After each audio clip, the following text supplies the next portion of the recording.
ஓம் சாந்தி. முரளி தேதி 28/11/2025. காலை முரளி பாப்தாதா மதுபன். இனிமையான குழந்தைகளே, இது கண்ணாம்பூச்சி விளையாட்டாகும். அடிக்கடி தந்தையை மறந்து விடுகிறீர்கள். நிச்சய புத்தி உள்ளவரானீர்கள் என்றால் இந்த விளையாட்டில் சிக்கிக் கொள்ள மாட்டீர்கள். கேள்வி: இறுதி காலத்தை பார்த்து கொண்டிருந்தாலும் குழந்தைகளாகிய உங்களின் கடமை என்ன? பதில்: உங்களின் கடமை தனது படிப்பில் நல்ல விதமாக ஈடுபட வேண்டும். வேறு விஷயங்களில் போகக்கூடாது. தந்தை உங்களை கண்ணுக்குள் அமர வைத்து கழுத்து மணி மாலையாக ஆக்கி உடன் அழைத்து செல்வார். மற்றவர்கள் தம் கணக்கு வழக்குகளை முடித்துக் கொண்டு செல்லதான் வேண்டும். தந்தை தன்னுடன் வீட்டிற்கு அழைத்து செல்ல வந்துள்ளார். பாடல்: தூர தேசத்தில் வசிப்பவரே வாருங்கள். ஓம் சாந்தி.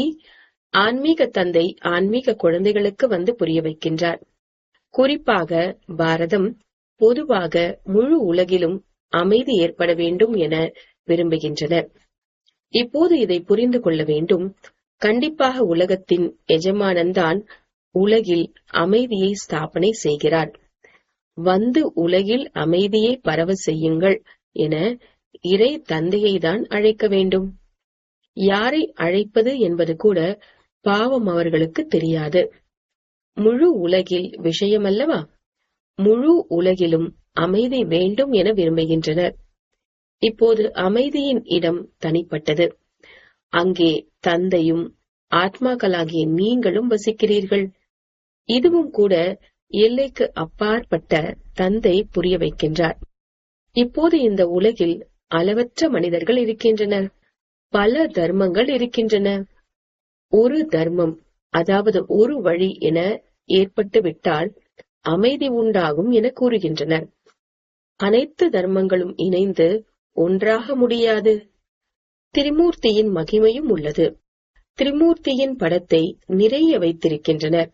பிரம்மாவின் மூலம் ஸ்தாபனை எனவும் தெரிந்துள்ளனர். எதனுடைய ஸ்தாபனை? அமைதியினுடையது மட்டுமல்ல, அமைதி மற்றும் சுகத்தின் ஸ்தாபனை ஆகிறது. இந்த பாரதத்தில்தான் 5000 வருடங்களுக்கு முன்பு இவர்களுடைய ராஜ்யம் இருந்தபோது கண்டிப்பாக மற்ற ஜீவாத்மாக்கள் ஜீவனை விடுத்து தனது வீட்டிற்கு சென்றிருப்பார்கள். இப்போது ஒரு தர்மம், ஒரு ராஜ்யம், ஒரு மொழி வேண்டும் என விரும்புகின்றனர். தந்தை அமைதி, சுகம், செல்வம் இவைகளை ஸ்தாபனை செய்து கொண்டிருக்கின்றார் என இப்போது குழந்தைகளாகி நீங்கள் தெரிந்திருக்கிறீர்கள். ஒரு ராஜ்யம் கூட கண்டிப்பாக இங்கேதான் இருக்கும் அல்லவா? ஒரு ராஜ்யத்தின் ஸ்தாபனை ஆகிக் கொண்டிருக்கிறது என்பது புதிய விஷயம் எதுவும் இல்லை. பல முறை ஒரு ராஜ்யத்தின் ஸ்தாபனை ஆகியுள்ளது. பிறகு பல தர்மத்தின் வளர்ச்சி ஆகி மரம் பெரியதாக ஆகிவிடுகிறது. பின்னர் தந்தை வரவேண்டி இருக்கிறது. ஆத்மாதான் கேட்கிறது, படிக்கிறது. ஆத்மாவில்தான் சம்ஸ்காரங்கள் உள்ளன. ஆத்மாக்களாகிய நாம் விதவிதமான சரீரங்களை எடுக்கின்றோம். குழந்தைகளுக்கு இந்த நிச்சய புத்தி ஏற்படுவதிலும் மிகவும் உழைக்க வேண்டியுள்ளது. பாபாவை அடிக்கடி மறந்து விடுகின்றோம் என சொல்கின்றனர். இது கண்ணாம்பூச்சி விளையாட்டாகும் என தந்தை புரிய வைக்கின்றார். இதில் நீங்கள் சிக்கிக் கொண்டிருக்கிறீர்கள். நாம் நம்முடைய வீடு அல்லது ராஜ்யத்திற்கு எப்படி செல்லப் போகின்றோம் என்பது தெரியாது. இப்போது தந்தை புரிய வைக்கின்றார். முன்னர் எதுவும் தெரிந்திருக்கவில்லை. ஆத்மா எந்த அளவு கல் புத்தியாகி விடுகிறது. கல் புத்தி மற்றும் தங்க புத்தி பாரதத்தில்தான் பாடப்படுகிறது. கல் புத்தி ராஜாக்களும் தங்க புத்தி ராஜாக்களும் இங்கேதான் இருக்கின்றனர். பாரஸ்நாதரின் கோவிலும் உள்ளது.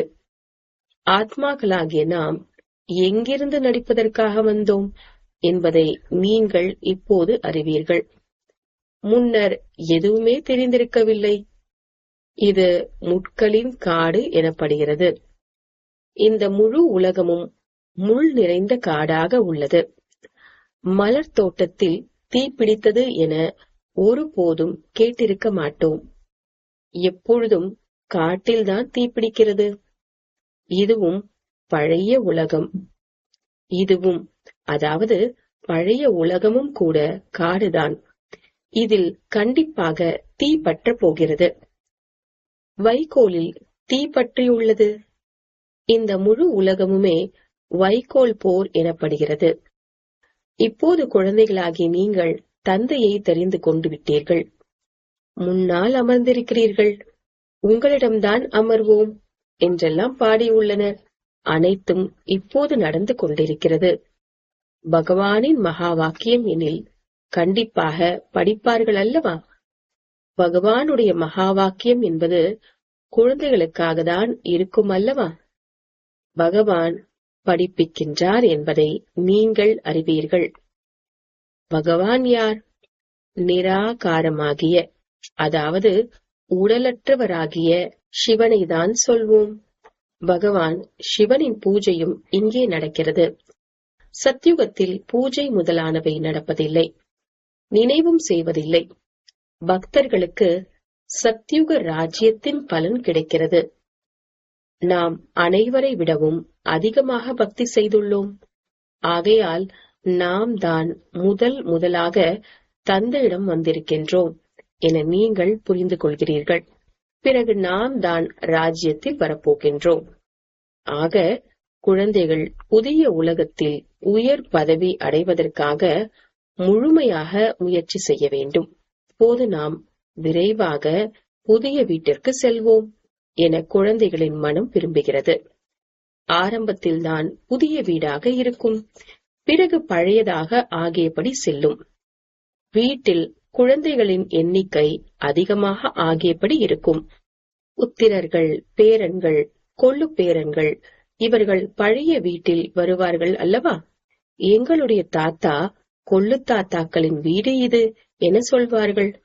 பின்னால் வருபவர்களும் நிறைய இருப்பார்கள் அல்லவா? எந்த அளவு விரைவாக முயற்சி செய்வீர்களோ அந்த அளவு முதலில் புதிய வீட்டில் வருவீர்கள். முயற்சிக்கான யுக்தியை தந்தை மிகவும் எளிமையாக புரிய வைக்கின்றார். பக்தியிலும் முயற்சி செய்கின்றனர் அல்லவா? மிகவும் பக்தி செய்பவர்களின் பெயர் பிரபலமாகிறது. பல பக்தர்களின் தபால் தலைகளை கூட வெளியிடுகின்றனர். ஞான மாலையை பற்றி யாருக்கும் தெரியாது. முதலில் ஞானம், பிறகு பக்தி. இது குழந்தைகளாகிய உங்கள் புத்தியில் இருக்கிறது. பாதி சமயம் சத்யுகம் மற்றும் திரேதாயுகமாக உள்ளது. இப்போது குழந்தைகளாகிய நீங்கள் ஞானம் நிறைந்தவராக ஆகிக் கொண்டிருக்கிறீர்கள். ஆசிரியர் எப்போதும் முழு ஞானமும் உள்ளவராக இருப்பார். மாணவர்களில் வரிசை கிரமமாக மதிப்பெண் எடுக்கின்றனர். இவர் எல்லைக்கு அப்பாற்பட்ட ஆசிரியர். நீங்கள் எல்லைக்கு அப்பாற்பட்ட மாணவர்கள். மாணவர்கள் வரிசை கிரமமாக தான் தேர்ச்சி அடைவார்கள். கல்பத்திற்கு முன்பு நடந்தது போல் நீங்கள் தான் 84 பிறவிகள் எடுத்தீர்கள். 84 பிறவிகளில் 84 ஆசிரியர்கள் இருப்பார்கள். மறுபிறவி கண்டிப்பாக எடுக்கத்தான் வேண்டும். முதலில் கண்டிப்பாக சத்தோ பிரதானமான உலகம் இருக்கும். பிறகு பழைய தமோ பிரதானமான உலகமாக ஆகும். மனிதர்களும் கூட தமோ பிரதானமாக இருப்பார்கள் அல்லவா? மரமும் கூட முதலில் புதியதாக சத்தோ பிரதானமாக இருக்கும். புதிய இலைகள் மிகவும் நல்ல நல்லதாக இருக்கும். இதுவும் எல்லைக்கு அப்பாற்பட்ட மரமாகும். அளவற்ற தர்மங்கள் உள்ளன. உங்களின் புத்தி இப்போது எல்லைக்கு அப்பாற்பட்ட இடத்திற்கு செல்கிறது. எவ்வளவு பெரிய மரம்! முதலாக ஆதி சனாதன தேவி தேவதா தர்மம் தான் இருக்கும். பிறகு பலவிதமான தர்மங்கள் வரும். நீங்கள்தான் 84 விதமான பிறவிகள் எடுத்தீர்கள். அதுவும் அழிவற்றதாகும். ஒவ்வொரு கல்பமும் நாம் 84 பிறவியின் சக்கரத்தில் சுற்றியபடி இருக்கின்றோம் என்பதை நீங்கள் அறிவீர்கள். 84 பிறவிகளின் சக்கரத்தில் நாம் தான் வருவோம். 84 லட்ச பிறவிகள் எந்த மனிதரின் ஆத்மாவும் எடுக்காது. விதவிதமான விலங்குகள் நிறைய உள்ளன. அவைகளை எண்ணவும் முடியாது. மனிதர்களின் ஆத்மா 84 பிறவிகள் எடுத்துள்ளன. ஆக இந்த நடிப்பை நடித்து நடித்து ஒரேடியாக களைத்துவிட்டன. துக்கம் மிக்கவராக ஆகிவிட்டன. ஏணியில் இறங்கியபடி சத்தோ பிரதானத்தில் இருந்து தமோ பிரதானமாக ஆகிவிட்டனர். தந்தை பிறகு தமோ பிரதானத்திலிருந்து சத்தோ பிரதானமாக ஆக்குகின்றார். தந்தை சொல்கின்றார், நான் தமோ பிரதானமான சரீரத்தில் தமோ பிரதானமான உலகில் வந்துள்ளேன். இப்போது முழு உலகமும் தமோ பிரதானமாக உள்ளது. மனிதர்கள் முழு உலகிலும் அமைதி எப்படி ஏற்படும் என கேட்கின்றனர். உலகில் அமைதி எப்போது இருந்தது என புரிந்து கொள்வதில்லை. உங்கள் வீட்டில் படங்கள் வைத்துள்ளீர்கள் அல்லவா என தந்தை கேட்கின்றார். இவர்களின் ராஜ்யம் இருந்தபோது உலகில் அமைதி இருந்தது. அது ஸ்வர்க்கம் என அழைக்கப்படுகிறது. புதிய உலகம்தான் ஸ்வர்க்கம், தங்க யுகம் என அழைக்கப்படுகிறது. இப்போது இந்த பழைய உலகம் மாற வேண்டும். அந்த ராஜ்யம் ஸ்தாபனை ஆகிக் கொண்டிருக்கிறது. உலகில் இவர்களின் ராஜ்யம்தான் இருந்தது. லக்ஷ்மி நாராயணனின் கோவிலுக்கு நிறைய மனிதர்கள் செல்கின்றனர். இவர்கள்தான் உலகின் எஜமானராக இருந்தனர். இவர்களுடைய ராஜ்யத்தில் கண்டிப்பாக சுகமும் அமைதியும் இருந்தது என்பது யாருடைய புத்தியிலும் இல்லை. இவர்களுடைய ராஜ்யம் இருந்தது. 5000 வருடத்தின் விஷயமாகும். அரை கல்பத்திற்கு பிறகு பழைய உலகம் எனப்படுகிறது. ஆகையினால் வியாபாரிகள் அறையில் ஸ்வஸ்திக் சின்னத்தை எழுதி வைக்கின்றனர். அதற்கும் அர்த்தமுள்ளதல்லவா? அதனை கணேசன், அதாவது விநாயகர் என கூறிவிடுகின்றனர். கணேசரை பிறகு விக்னங்களை அழிப்பவர், தேவதை என நினைக்கின்றனர். ஸ்வஸ்திக் சின்னத்தில் 4 பாகங்கள் முழுமையாக இருக்கும். இவை அனைத்தும் பக்தி மார்க்கமாகும். இப்போது தீபாவளி கொண்டாடுகின்றனர். உண்மையில் சத்தியமான தீபாவளி என்பது நினைவின் யாத்திரைதான் ஆகும். அதன் மூலம் ஆத்மாவின் ஜோதி 21 பிறவிக்கு ஏற்றப்பட்டு விடுகிறது. மிகவும் அதிக வருமானம் ஏற்படுகிறது. குழந்தைகளாகிய உங்களுக்கு மிகவும் குஷி ஏற்பட வேண்டும். இப்போது புதிய உலகத்திற்காக உங்களுடைய புதிய கணக்கு தொடங்குகிறது. 21 பிறவிக்கான கணக்கை இப்போது நிரப்பிக் கொள்ள வேண்டும். தன்னை ஆத்மா என புரிந்து கொண்டு கேட்கிறீர்கள் என்றால் குஷியும் இருக்கும். தந்தை நமக்கு கற்பிக்கின்றார். பகவானுடைய மகா வாக்கியமும் கூட அல்லவா? பகவான் ஒருவர்தான். கண்டிப்பாக அவர் வந்து ஷரீரத்தை எடுப்பார். அப்போது பகவானுடைய மகா வாக்கியம் என்று சொல்லப்படும்.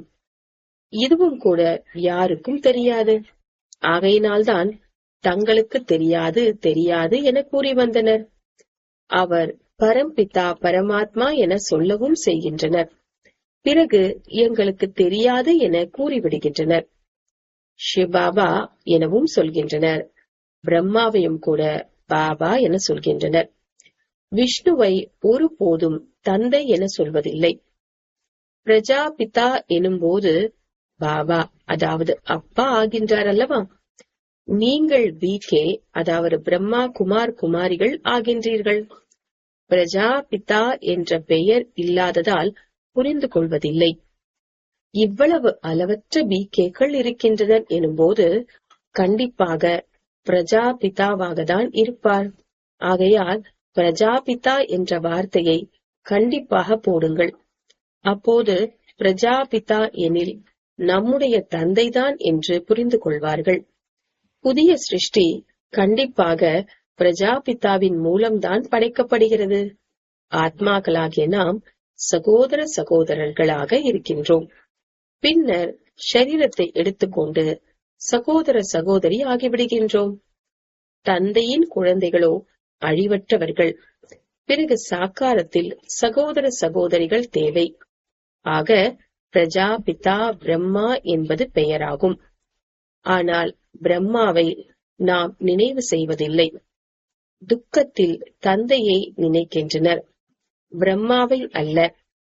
ஓ பகவானே என அழைக்கிறார்கள். ஓ பிரம்மா என கூப்பிடுவதில்லை. சுகத்தில் இருக்கும்போது யாருடைய நினைவும் செய்வதில்லை. அங்கே சுகமே சுகமாக இருக்கும். இதுவும் கூட யாருக்கும் தெரியாது. இந்த சமயத்தில் 3 தந்தையர் உள்ளனர் என நீங்கள் அறிவீர்கள். பக்தி மார்க்கத்தில் லௌகிக்க மற்றும் பரலோகிக்க தந்தையை நினைவு செய்கின்றனர். சத்யுகத்தில் லௌகிக்க தந்தையை மட்டும் நினைவு செய்கின்றனர். சங்கம யுகத்தில் மூவரையும் நினைக்கின்றோம். லௌகிக்க தந்தையும் இருக்கின்றார். ஆனால் அவர் எல்லைக்கு உட்பட்டவர் என தெரிந்துள்ளனர். அவரிடமிருந்து எல்லைக்கு உட்பட்ட ஆஸ்தி கிடைக்கிறது. இப்போது நமக்கு எல்லைக்கு அப்பாற்பட்ட தந்தை கிடைத்திருக்கின்றார். அவரிடமிருந்து எல்லைக்கு அப்பாற்பட்ட ஆஸ்தி கிடைக்கிறது. இது புரிந்து கொள்ள வேண்டிய விஷயமாகும். இப்போது எல்லைக்கு அப்பாற்பட்ட தந்தை பிரம்மாவின் உடலில் வந்துள்ளார். குழந்தைகளாகிய நமக்கு எல்லைக்கு அப்பாற்பட்ட சுகத்தை கொடுப்பதற்காக. அவருடையவர்களாக ஆகும்போது நாம் எல்லைக்கு அப்பாற்பட்ட ஆஸ்தியை அடைகிறோம். இது பிரம்மாவின் மூலம் தாத்தாவின் ஆஸ்தி கிடைப்பது போலாகும். அவர் சொல்கின்றார், ஆஸ்தி உங்களுக்கு தான் தருகிறேன், நான் கற்பிக்கின்றேன். ஞானம் என்னிடம் உள்ளது. மற்றபடி எந்த மனிதர்களிடமும் ஞானம் இல்லை. தேவதைகளிடமும் ஞானம் இல்லை. ஞானம் எனக்குள் உள்ளது. அதை நான் குழந்தைகளாகி உங்களுக்கு தருகின்றேன். இது ஆன்மீக ஞானமாகும். ஆன்மீக தந்தையிடமிருந்து நமக்கு இந்த பதவி கிடைக்கிறது என்பதை நீங்கள் அறிவீர்கள். இப்படியாக சிந்தனை கடலை கடைய வேண்டும். மனதின் வெற்றியே வெற்றி, மனதினால் தோல்வியே தோல்வி என பாடல் உள்ளது. உண்மையில் மாயையின் மீது வெற்றி என சொல்ல வேண்டும். ஏனென்றால் மனம் வெல்லப்பட முடியாது. மனதிற்கு அமைதி எப்படி ஏற்படும் என கேட்கின்றனர். மனதிற்கு அமைதி தேவை என ஆத்மா எப்படி சொல்லும் என தந்தை கேட்கின்றார். ஆத்மா சாந்தி தாமத்தில் தான் வசிக்கிறது. சரீரத்தில் வரும்போது செயல்களை செய்ய தொடங்குகிறது. நீங்கள் இப்போது சுய தர்மத்தில் நிலையாக இருங்கள். தன்னை ஆத்மா என புரிந்து கொள்ளுங்கள் என தந்தை கூறுகின்றார். ஆத்மாவின் சுய தர்மம் அமைதியாகும். மற்றபடி அமைதியை எங்கிருந்து தேடுவார்கள்? இது குறித்து ஒரு ராணியின் மாலை பற்றிய உதாரண கதை கூட உள்ளது. சந்நியாசிகள் உதாரணத்தை கொடுக்கின்றார்கள். பிறகு தாமே காட்டில் சென்று அமைதியை தேடுகின்றனர். ஆத்மாக்களாகிய உங்களின் தர்மமே அமைதியாகும் என தந்தை கூறுகின்றார். சாந்தி தாமம் உங்களுடைய வீடு. அங்கிருந்து நடிப்பை நடிப்பதற்காக நீங்கள் வருகிறீர்கள்.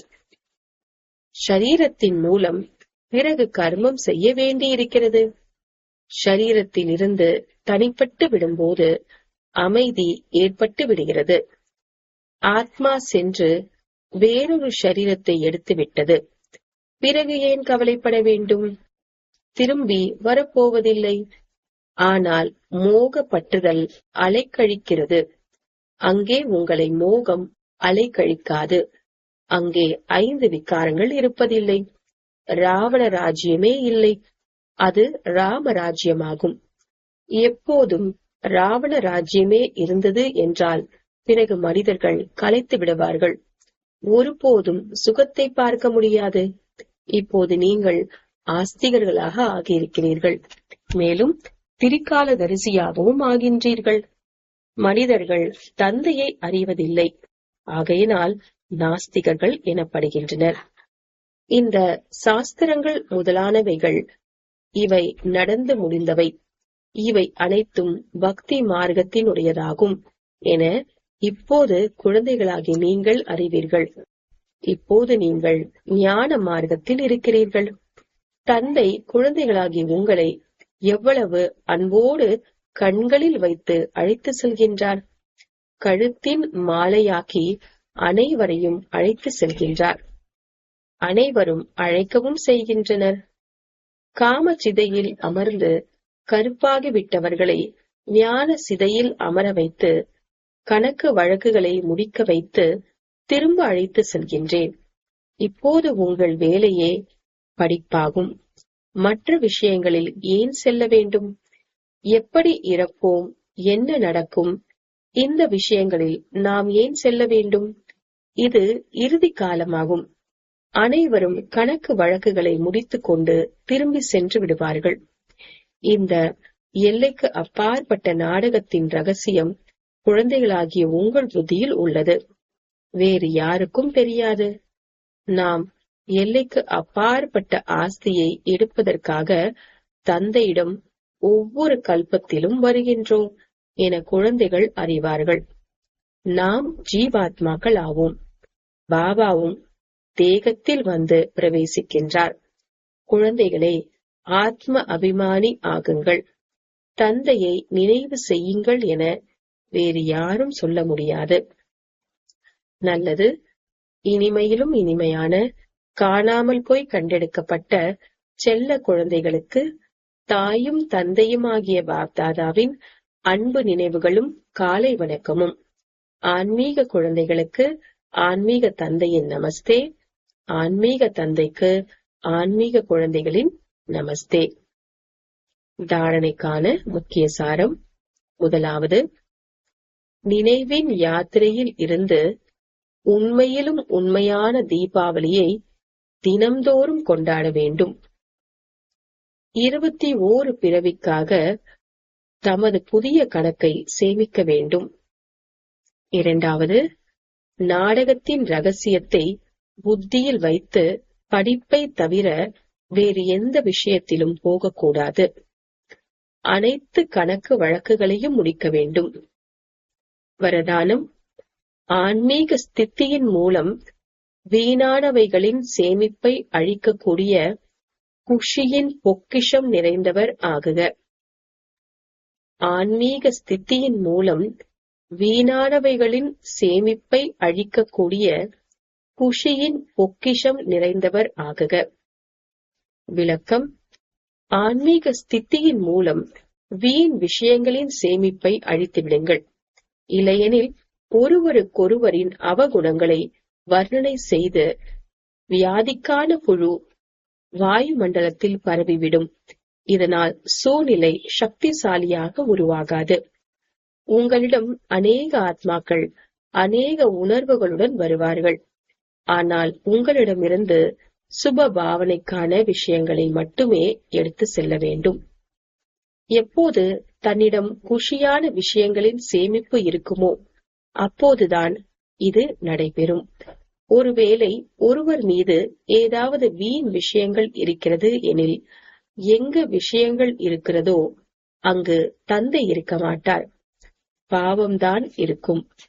ஸ்லோகன். நினைவு என்ற ஸ்விட்ச் ஆன் ஆகி இருந்தால் மூட் ஆஃப் ஆகாது. நினைவு என்ற ஸ்விட்ச் ஆன் ஆகி இருந்தால் மூட் ஆஃப் ஆகாது. அவ்யக்த சமிக்கை. அஷரீரி அல்லது விதேகி நிலையின் பயிற்சியை அதிகரியுங்கள்.